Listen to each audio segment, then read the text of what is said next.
নমস্কার বন্ধুরা, মুন্নার রান্নাঘরে আপনাদের সকলকে স্বাগত জানাই। আলু আর পেঁপে দিয়ে আমি একটা রেসিপি করে দেখাবো। আমার যেগুলো লাগবে আমি বলে দিই। আমি ছোট করে আলু কেটে নিয়েছি, মাঝারি সাইজের একটা আলুকে ছোট করে কেটে নিয়েছি, আর একটা ছোট পেঁপেকে আমি ছাল ছাড়িয়ে ছোট করে কেটে রেখেছি। আর আমি করে রেখেছি সেটা হচ্ছে ছোলার ডালকে আমি সিদ্ধ করে রেখেছি, যাতে আমার তরকারিটা তাড়াতাড়ি হয়ে যায়। এইটা সেদ্ধ করার সময় ছোলার ডালটা যখন সেদ্ধ করেছি তখন কিন্তু আমি কোনো রকম নুন দিইনি।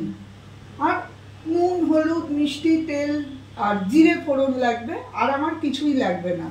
দেখুন কত সহজে একটা তরকারি আমি করছি, খেতে খুব ভালো হয়। আমি প্রথমে 4 পলা মতো, বা আমার এখানে 4 চামচ সর্ষের তেল দিলাম। ওভেনটা বাড়িয়ে দিলাম, তেলটা গরম হতে দেবো। তেলটা গরম হয়ে এসছে, এবারে আমি জিরে ফোড়ন দিলাম।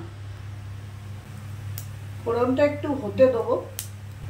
তারপরে আমি সামান্য একটু হলুদ ছিটিয়ে সবজিগুলো একসঙ্গেই দিয়ে দেবো, কারণ দুটোই শক্ত, আলু পেঁপে দুটোই শক্ত হয়, মানে একসঙ্গেই আমি ভাজতে দিয়ে দেবো।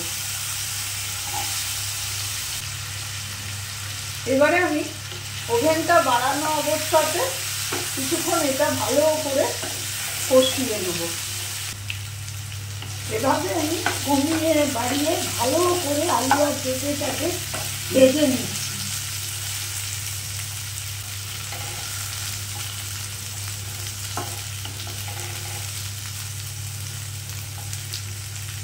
দেখুন বন্ধুরা, অনেকটা ভাজা ভাজা আমার কিন্তু হয়ে এসছে। এই অবস্থায় আমি পরিমাণ মতো নুন দেবো, কারণ আমি ডালে কোনো নুন দিয়ে সেদ্ধ করিনি, সেই হিসেবে নুন দিলাম। আর দিলাম ছোট চামচে 1 চামচ, আর একটু হলুদ। আর কিন্তু আমি এখন কিছু দিচ্ছি না। আবার নেড়ে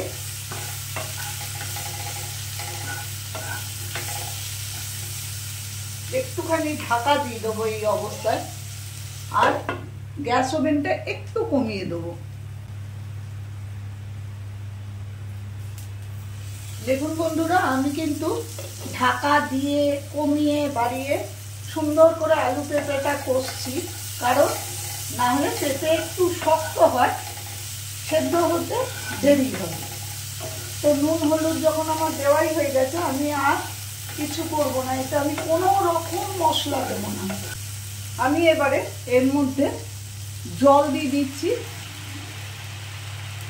আলু পেঁপেটাকে আমাকে সুন্দরভাবে সেদ্ধ করে দিতে হবে, তার জন্য। আর আমি এই ছোট চামচে 1 চামচ আর একটুখানি মিষ্টি দিচ্ছি। আপনারা না চাইলে নাও দিতে পারেন।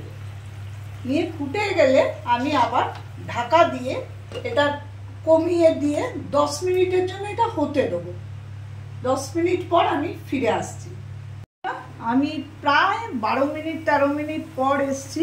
এসে এবার একটু দেখে নিই যে আলু পেঁপেটা সেদ্ধ হয়েছে কিনা। আপনারাও দেখে নেবেন। আমার কিন্তু আলু এবং পেঁপে মোটামুটি সেদ্ধ হয়ে গেছে। মোটামুটি না, ভালোই সেদ্ধ হয়ে গেছে। এই দেখুন কেটে যাচ্ছে। এই অবস্থায় আমি একটুখানি এই ঝোলটা শুকিয়ে নেব। এটা একটা সম্পূর্ণ নিরামিষ রান্না, যেটা রুটি পরোটা সঙ্গে ভীষণ ভালো লাগে। ভাত দিয়েও খেতে পারেন।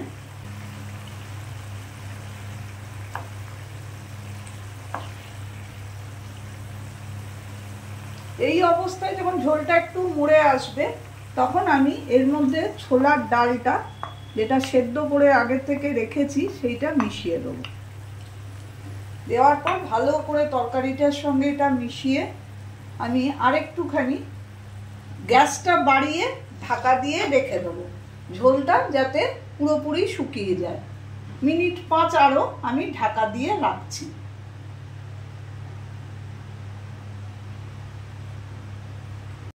দেখুন বন্ধুরা, মিনিট 5 পর আমি আবার ঢাকা খুললাম। এটা যেহেতু ডাল দিয়ে রান্নাটা হয় সেহেতু একটু ঝোলঝোলই হবে, ডালটা খেতে ভালো লাগবে, এটা খুব শুকনো তরকারি নয়।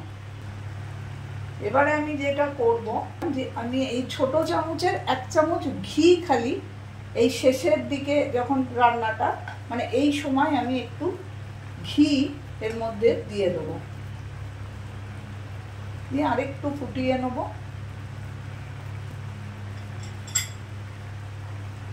আর ঘিটা এইভাবে পুরোটাতে মিশিয়ে নেব।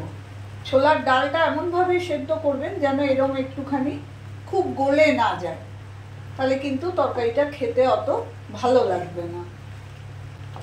একটু নরম নরম হয় এইটা, ডাল ডাল যেহেতু তরকারিটা করছি। আমার কিন্তু ছোলার ডাল দিয়ে আলু পেঁপের তরকারি প্রায় হয়েই গেছে। আমি এর মধ্যে এরমভাবে কাঁচা লঙ্কা একটা দিয়ে, দুটো দিয়ে দিলাম, দিয়ে আমি কিন্তু গ্যাসটা বন্ধ করে দিলাম।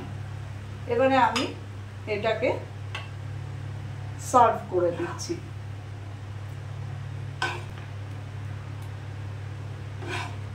খুব সিম্পল রান্না, খুব সহজে হয়ে যায়। আলু পেঁপেটা সেদ্ধ আপনি প্রেসার কুকারেও একটা সিটি মেরে করে দিতে পারেন, তাহলে সেটা আরো তাড়াতাড়ি আপনার হয়ে যাবে। আর না তো কড়াইয়েও করা যায়, কড়াইয়ে করলে একটু সময়টা দিতে হয়, কারণ পেঁপে একটু শক্ত জিনিস।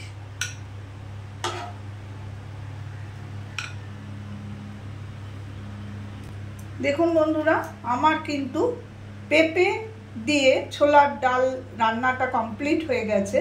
এভাবে ঘরে করে দেখবেন, খুব ভালো লাগে খেতে, সম্পূর্ণ নিরামিষ একটা রান্না। আর রেসিপিটা যদি ভালো লেগে থাকে তাহলে প্লিজ আমাকে লাইক করবেন, শেয়ার করবেন এবং সাবস্ক্রাইব করবেন।